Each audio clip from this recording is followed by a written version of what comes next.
This is Things You Might Not Have Heard, and I am Jay Cleveland Payne. 8 stories in the day for today from the past day, being Monday, that you vetted as conversational, covering information, politics, current events, and pop culture news. We're talking with Pete Hegseth and the gang. Also, Louis DeJoy in a kind of weird way, and ChatGPT may be an addiction, and I may be stuck with it myself. So those 3 stories, 5 others to come in this morning's process. We'll explain the vetting process in a bit after we go through all the headlines, but remind you right now that we need you to stop by our website. This is theconversationproject.com to find out all about us, get all the full details, things you're missing, and if you're missing something still, email us with questions, comments, and concerns at theconversationinbox@gmail.com. Today happens to be the 25th of March in 2025. This Tuesday, we have these 8 stories, no particular order as they're being presented. We'll explain how conversation and engagement works to get stories into the feeds. But right now, let's go into the stories. These are 8 stories we thought were the best stories to get you through this day. Starting off with the big one, where Trump's defense secretary accidentally texts war plans to the Atlantic, the editor in disbelief over what's going on. Let me go back into time for this one. What's called a security lapse, significant one, if you will. Senior officials from the Trump administration actually inadvertently included Jeffrey Goldberg, who's the editor-in-chief of The Atlantic, in a Signal group chat discussing imminent military operations against the Houthi targets in Yemen. This gets bigger than you would think, so bear with us as we go through the dirty, low details and then go to where the outrage begins. Goldberg received detailed information about the planned strike, including specifics on weapons, targets, and timing. Initially skeptical of the messages he was receiving, thinking he was being pranked, he actually started looking up on X to see what was happening, and in the meantime, the operations went down, like as they were being spoken of in these group texts, this group chat. Can't say text because it's specific. The group chat was called Houthi PC Small Group. It comprised Secretary Pete Hegseth, the Defense Secretary, of course, Vice President J.D. Vance, National Security Advisor Mike Waltz. Also in there was Tulsi Gabbard, I believe, as well. Goldberg was added to the chat on March 11th and observed discussions that revealed sensitive information and details throughout the time there. His inclusion as a journalist is kind of odd because he believes, because it was added by Mike Waltz, that basically initials got screwed up in a phone message, so he pulled in the wrong Jeffrey, apparently, going forward. Pete Hegseth actually went on the offensive, saying it didn't happen. Literally didn't happen. Nobody's texting war plans, in which the journalist said, yeah, he sort of texted them. I got them right here. Here are screen grabs of what I saw, but none of the things that were really the life-shattering, life-altering top secret stuff, because we wouldn't do that.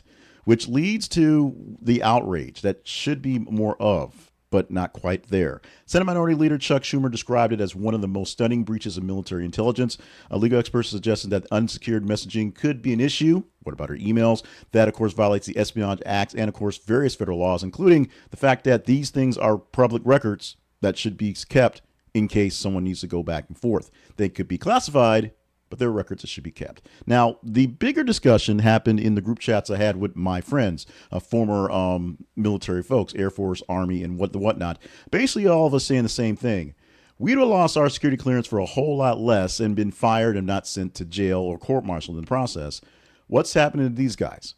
Well, Waltz is the man who actually put Jeffrey into the actual mix, so he may be the one that may have to put his head in the guillotine and make it happen. He may be the one that actually will suffer the consequences of Goldberg releasing this information. And of course, Goldberg released information to kind of show just how great the best hires that Donald Trump has put into place, and of course that if he could get this in this randomish thing, what happens if someone with a Chinese affiliation or someone with a Russian affiliation or someone just willing to sell things to the highest bidder were actually put into this thing accidentally? And has it happened before? Oh, yeah. Non-secured group chat in an app that deletes things after a while. What about her emails? What about her emails? What about her emails? Trump says countries that are buying oil from Venezuela, their gas and oil, will have to pay a 25% tariff to the U.S. I'm not quite sure if he still understands how tariffs work, but that's what he says. This happening coming yesterday as he announced a 25% tariff on all imports from nations that purchase oil and gas from Venezuela. This measure goes in effect next week. Everything goes in effect next week. It aims to exert economic pressure on Venezuela's government by discouraging international trade of its energy resources. Why are we picking on them? They have gangs or something. But the president cited Venezuela's hostile actions toward the U.S. and accused Venezuelan government of covertly sending criminals to the U.S. The gang thing. The administration intends to tariff and isolate the economy of the nation and address security concerns. Now, major importers of Venezuela oil happen to be China, India, Spain, and Italy, mostly focusing China, and they'll face increased costs in anything that we sell them because they're buying their oil and gas from Venezuela. The announcement has already influenced global prices on oil, crude going up by 1.1%, and it could lead to higher fuel prices for consumers worldwide because one person raises their oil prices, and what everybody else does it because, like, what the hell not? We're going to raise ours too. Despite the sanctions that already exist, the U.S. actually imported 8.6 million barrels of Venezuelan oil in January 2025. So I guess we're raising tariffs on ourselves. Meanwhile, the Treasury Department has extended the Chevron Corporation's license to operate in Venezuela till May 27th, allowing them to continue operations under specific conditions. Essentially, they're going to shut down all operators there and just to be mean to Venezuela. Now, let's not be crass. We're being mean to Venezuela because they're not necessarily great folks. The president of the nation is dealing with this as not doing so great things, but he also condemns these tariffs as illegal and desperate, which, and some people may think, are maybe illegal, maybe not desperate, but kind of silly because that's not quite how tariffs work. It's not how tariffs work. It really is not how tariffs work. You can't charge more people on our goods we sell them because they buy stuff from other people. That's not how they work. Literally, they don't work that way. Meanwhile, Donald Trump suggests the U.S. could actually join the British Commonwealth. President Trump has indicated that there's an openness to the U.S. becoming an associate member of the Commonwealth of the Nations. He shared a news article suggesting that King Charles III might extend such an offer during Trump's upcoming state visit to the United Kingdom, adding, "I love King Charles. Sounds good to me." The Commonwealth is a voluntary association of 56 countries, primarily composed of former British colonies, which we technically are. It aims to promote values such as democracy, human rights, and rule of law among its members, which we're not really doing right now. Noticeably, some nations without historical ties to the British Empire are in there, including Mozambique and Rwanda, as they joined in recent years. One member of the Commonwealth, of course, is Canada. We'll talk about them in a second. But the prospect of U.S. membership has existed among, there's very reactions that are out there. Supporters argue that it could strengthen diplomatic ties and enhance cooperation on global issues. And critics contend that a move pretty much null and voids the whole American independence from Britain thing, that 1776 revolution thing. I mean, if we're going to just hang out with and be a part of the Commonwealth and just bow to the king, literally, why did we fight for independence all those years ago? The feasibility of U.S. membership remains unclear. In fact, we don't really know that King Charles actually offered it to us because Donald Trump says a lot of things. But it will require a consensus among the Commonwealth members, essentially Rwanda and Mozambique and Canada, to actually let us in. The expression marked various discussions across the United States and around the world on us being a part of the Commonwealth. Again, we'll see if further diplomatic dialogue actually formalizes the process and whether we're actually going to put up with this BS much longer. We're going to talk about Louis DeJoy, sort of. Now, what we're talking about are proposed cuts to the U.S. Postal Service and how privatization, which is basically where they're going with this, is where we're looking towards. And because of that, protests, national outrage, and strikes, essentially. The recent proposal to restructure the Postal Service has led to widespread public outcry and demonstrations across the country. Plans include significant job reductions and the transfer of the USPS under the control of the Department of Commerce, essentially gets rid of its own governing body, and concerns over the future of mail services, especially in rural communities. Postmaster General Louis DeJoy announced the intentions to eliminate 10,000 jobs and implement supplemental budget cuts aimed at addressing USPS's financial challenges. These measures have alarmed postal workers and supporters who fear that such cuts could undermine the agency's ability to provide essential services nationwide. That may be a recurring theme that you've heard by many of these agencies, where making them non-functional will make them non-functional. DeJoy actually resigned after saying this, so there you go. After 5 years in a position where he basically had the price of a stamp go from about 50 cents to about 70 cents.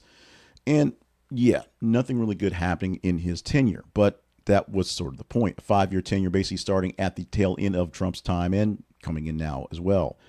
The response to the deployments have postal workers and advocates organizing a day of action across more than 150 cities, protesting what's described as illegal hostile takeover by the Trump administration. Demonstrators express concerns over transferring the Postal Service to Department of Commerce and could lead to job losses, which are obvious, increased prices, which may happen, and the closure of many post offices as they consolidate. Particularly, this is particularly an issue for rural Americans in rural areas where they don't get a lot of stuff, and your FedEx and your UPS isn't quite as reliable because it's literally in the sticks. As the main means of communication for folks in rural areas, just because you live in a suburb or a city, you have to think about other folks as well. Proposed changes aren't looking great for those folks there. We'll see how this thing actually plays out going forward, as the public is sort of, because many people not happy with the post office. Many people don't use postal service very much. There's very rarely do I actually mail something to someone that's something like a check or something important. I do. There's packages and cards and things like that, and a few letters here or there. But it's not something you use every day because most things can be done electronically via email or a Cash App sort of transaction or online banking. We'll see if the Postal Service survives, number one, and if it survives on its own or within some other agency very, very soon. Taking a pause from the news articles here. 4 down, 4 more to go. We're asking you at this point in time to help us grow our news nerd nation, and we want you to do that by liking what we're doing. If you enjoy, or maybe you hate, the news and coverage and commentary I'm giving you, I'm asking you to like it. Why? Because you might hate rage like it, which is fine. But if you actually enjoy it, you actually get something out of my commentary, out of my news coverage, and the fact that we cover some stories that aren't quite beating path. Yes, we talked about the Signal thing that happened a few weeks ago, essentially, but yesterday as it was broken as a news story. But we do have other stories that are just as conversational, just as important, if you will, just aren't being covered because they're all talking about Pete Hegseth and the gang going forward. So like the stories, like the videos, like the things we're producing, and we know, people working here know that we're doing good work. And the algorithm thinks we're doing good work as well, so they'll share it with more people. If you know people who enjoy this right off the bat, share it directly with them. And that way they will see what they can get from us. And they can like or hate like it will and get what they can out of it and go forward. Now, the big thing, the big ask is to subscribe. I'm not asking you for notifications, not asking you to hit the ring any bells or anything like that. But subscribe to our feeds wherever we are, wherever you're getting this out, whether it's on Facebook, on X, on YouTube, or if you're going to our website and found other places where we have variations of this theme. Subscribe so you get this naturally into your feeds, into your boxes, into your inboxes every single day, so you don't miss out on what we're talking about. And then you can, of course, respond back with things that are good from there. You can also join as a member on side of YouTube. It's hit the join button, and you can get our stuff, essentially members first, all the time, plus some special features there as well. So, a man drives into protesters outside a Tesla dealership, and hilarity ensues. But fortunately, no injuries were reported from the incident.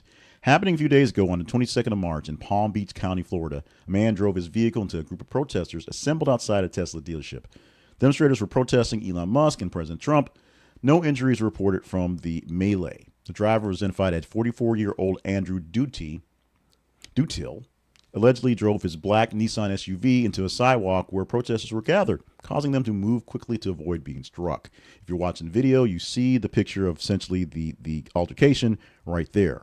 Witnesses reported that Dutil had previously driven by the protests, shouting at protesters before returning to drive into the curb.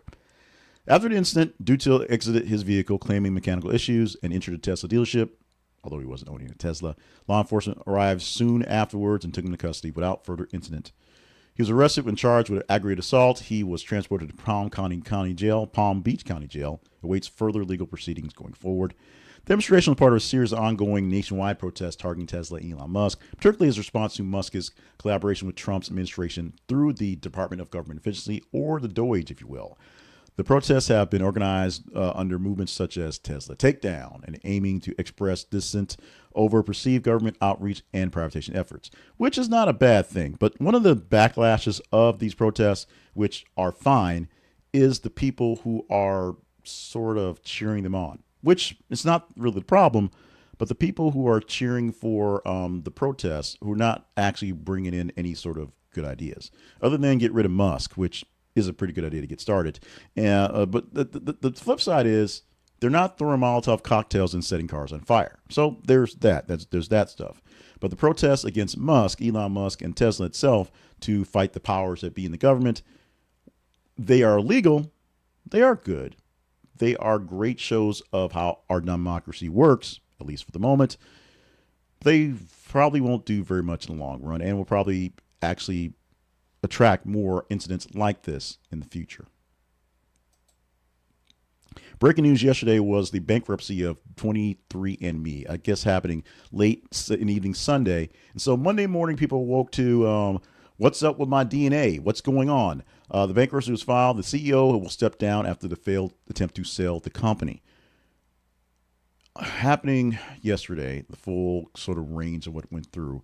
The company filed for Chapter 11 bankruptcy protection, aiming to facilitate a sale of its assets and addressing ongoing financial challenges. This is concurrent with the filing. The co-founder resigned.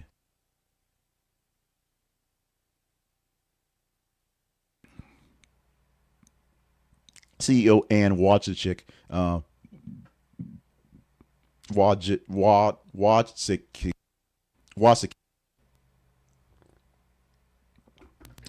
Let's try it again. CEO Ann Wojcicki. No, we're gonna do this. We're gonna back up a bit and do this because we're gonna clip it for the replay. So, pardon me, live folks, redditing on the air live. But 23andMe files for bankruptcy. CEO steps down after failed sale attempts. Now, on March 24th, when it officially went down, the genetic testing company 23andMe filed for Chapter 11 bankruptcy protection, aiming to facilitate a sale of its assets and addressing ongoing financial challenges. They weren't making much money, so they have to basically find a way to fix themselves. Concurrent with the filing, the co-founder and CEO, Ann Wojcicki, she resigned. She's going to remain on the company's board, but is no longer in charge of the company. Now, back in 2006, it was founded, 2006, 23andMe experienced significant growth, becoming the prominent provider of direct-to-consumer genetic testing. But facing financial difficulties in recent years, and essentially people realizing that somebody's got my DNA and can use it for odd things, had some issues. They went public in 2021 with a valuation of $6 billion, and at this point in time, they are worth less than $50 million. So, factors contributing to decline include substantial data breaches in exposing personal information and data, and just people basically dropping on the service, which means no customers, no money coming in. Wojcicki resigned as chief officer of chief financial officer Joel Savage is going to assume the role as interim CEO. Wojcicki previously attempted to take the company private, take it back private, but did not happen. Rejected by the board, who wanted to keep it going public. But in the meantime, it didn't work out, so she's resigning, but staying on the board to basically keep herself as an independent bidder during the bankruptcy proceeding, making sure that she has no real power or say other than to direct how things go, but make sure that the company is treated as fairly as possible within means. Now, bankruptcy filing has raised concerns over who's going to own the 15 million customers' data regarding this security and their genetic data. They assured folks that normal operations will continue, nothing's going weird, and we're not selling your data to anybody in particular.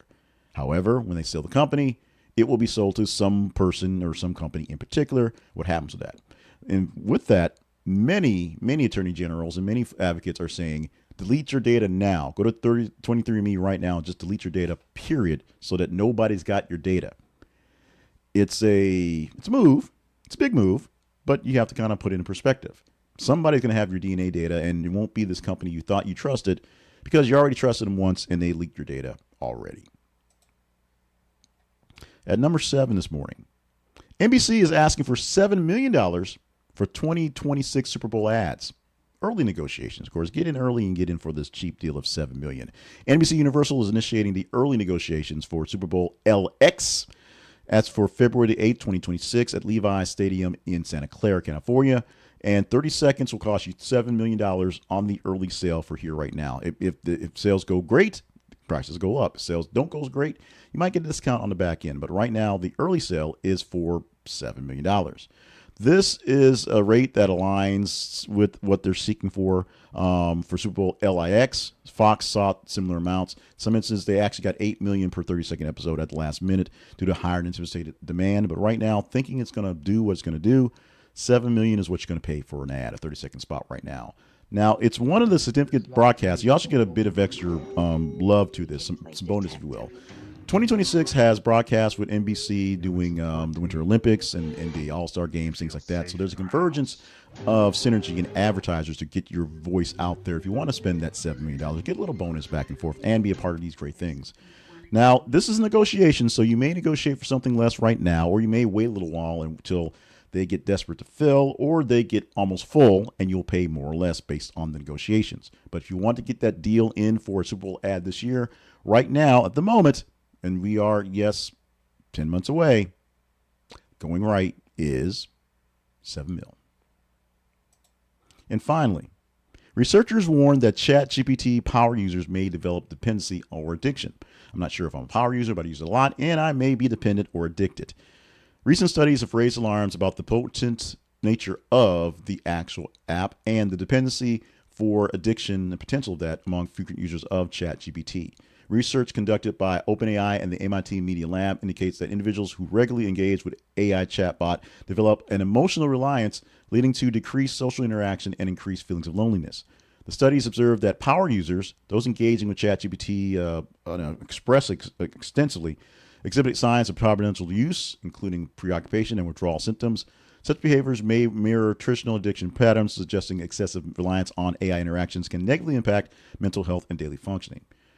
Findings highlight some potential risk. Some researchers argue that labeling intensive ChatGPT use as addiction may be a bit much. They caution against moral panic and emphasize that the need for more comprehensive studies to understand the nuances of AI interactions in psychological effects. Now, let's get a little deeper here. We're talking about people who use ChatGPT to have conversations and do search terms and do work. I use it to edit and do my stuff for this thing here. I also do it for other details, other podcasts, other work. I do it to help bring some of my creative things together by helping me rewrite first, second, and third drafts to get some ideas going forward. So I use it a lot, most of the day. I use it at work to rewrite copy for things that make them sound more smarter than I can sound. So that is there. So I use it a lot. I'm already someone who's just sort of dour and introspective and introverted. So my willingness to hang out with people may have nothing to do with ChatGPT, but it also is something to think about. Now, when we talk about people who are using chatbots specifically because they are using them to have conversations, that's another conversation, another issue of addiction, another thing to kind of worry about. ChatGPT, some people are using it as their main source of conversation because it seems smarter than their average folks out there chatting to. But in most cases, power users are using it to do more work, and they're maybe just addicted to doing a lot of work as opposed to the chat app. But there are suggestions that there may be some things to deal with for addiction. And if you do have those things, there are some resources like the SAMS National Helpline for Mental Health.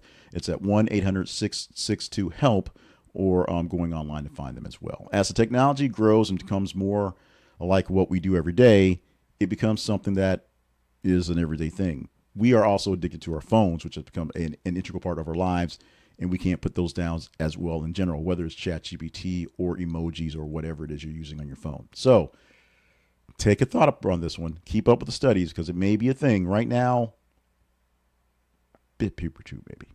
Of course, I could be an addict and I could just be in denial, so there you go. Let's go to our teaser section right now. We're going to go to a very disturbing story right now. We're teasing this article that we'll post in a few hours as I record this live, currently about 6 a.m. Central Time. But as you see it whenever down the line, either in the live rebroadcast or the actual broadcast down the line. DoorDash is going to allow users to use a buy now, pay later option for fast food, which is a possible worrying sign for our economy. If you got to get your Big Macs on credit, not just your credit card or not just your going forward, but on credit from DoorDash, we may have some problems.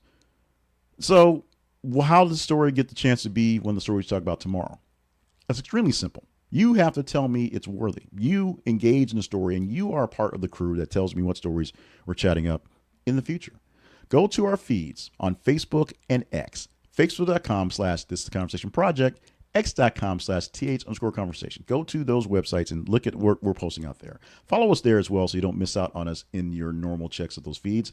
And if you like a story that's in there, that's in the range, click on it. Click on the emoji face you want to, reply to it with whatever comment you want to, share with other folks so they can get just as angry or just as lovely as you want to. And the more engagement the story gets, the higher chance we have of talking about it in the next iteration. Example, today is Tuesday.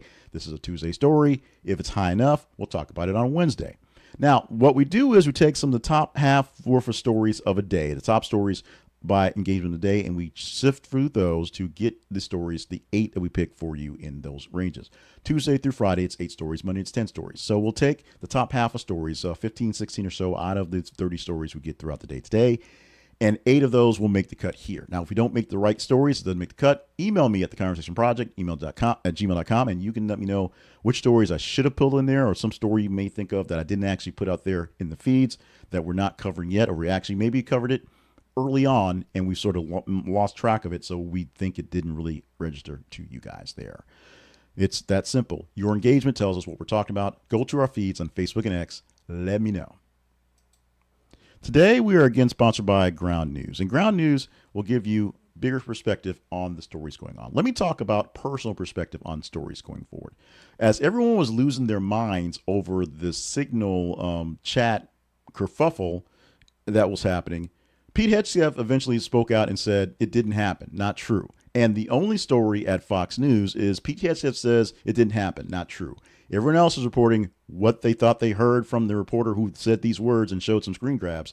Fox News went for hours with no coverage, and the only coverage they have right now is Pete Hegseth saying it's not true. So, who do you want to believe? It doesn't really matter who you want to believe. You get a chance to see what all sides are doing to promote these news stories by going to Ground News. They give you the bigger picture and let you search all the stories looking for whether a local, a national, or a worldwide headline, and give you perspective from all sides. You get the sources and what they're saying, the actual headlines, the actual words they're using, so you can choose for yourself what to believe or literally what not to believe. And the blind spot feature will show you what different political leanings are going to out there being covered. For example, no one was covering the Signal issue for many hours on the right because it seemed like they were trying to basically get their talking points together. And then when they did, it was pretty much didn't happen. That was what was said. While on the left, it's pretty much this was where people should get fired now, which I tend to agree with, but that's a whole other story. Check out Ground News and get a great deal by using our affiliate link for 40% off their Vantage plan at this moment. This is theconversationproject.com/ground news. This is theconversationproject.com/ground news. Vantage plan is their big plan. We use that as well to check stories going forward. It didn't take much to check this one because it was what it was. But if you want to know what's happening inside of your news coverage, what people are actually talking about, Ground News can help you get that. So you can see beyond the headlines and think beyond the bias with Ground News. The Conversation Project lives online at conversationproject.com. You can go to our website and see how your voice shapes the news with how we do things. Links to our feeds where you can help us shape the news, our coverage at least. Links to more sponsors, links to our partnerships page, links to past episodes, and links to our origin story, how we get things done here at the Conversation Project. We want you to know more about us, be a part of the News Nerd Nation, and just love what we're doing. It is what we're doing. This is a real labor of love, but labor that takes effort. So we're looking for you to engage with us to help this thing grow. One more update. We're at about 1,995 subscribers on YouTube. Hopefully we'll hit that extra 5, get 2,000 and stay there for a bit going forward. And right now we're still planning on doing a possible live stream on tomorrow, Wednesday. So look for something to be announced, published early tomorrow, or maybe late today, publishing it. And we'll sit here, we'll talk. If no one shows up, I'll erase it eventually, just like Signal. It can go away with things like that. But we post trending news topics all day long, and we want you to follow them on the feeds. That's the most important thing you can do. Go to our feeds on Facebook and X, engage in the stories, and if we don't hit the right tone, email me with your questions, comments, concerns, and we can work it out. I promise. Today has been Tuesday, or at least in video recording. It's still going to be once I get done with this. Tuesday, March 25th, 2025. This edition of Things You Might Have Heard is now done. Love you, mean it. Make sure you're staying limber, staying hydrated, and on task for all the grand things you're here to do on this life, which is a marathon, not a sprint. Remember that. So don't try to make it into one. We're going to be back tomorrow with more great things. As I said earlier, we'll probably do something live to see how that works out. Test our live machine again for a bit and go forward that one. In the meantime, we got to chop this up, get it rolling for you to see it live. Sorry about that, live, and have a day. So let's have a day. Let's have our moment. Let's be on with a great Tuesday as well.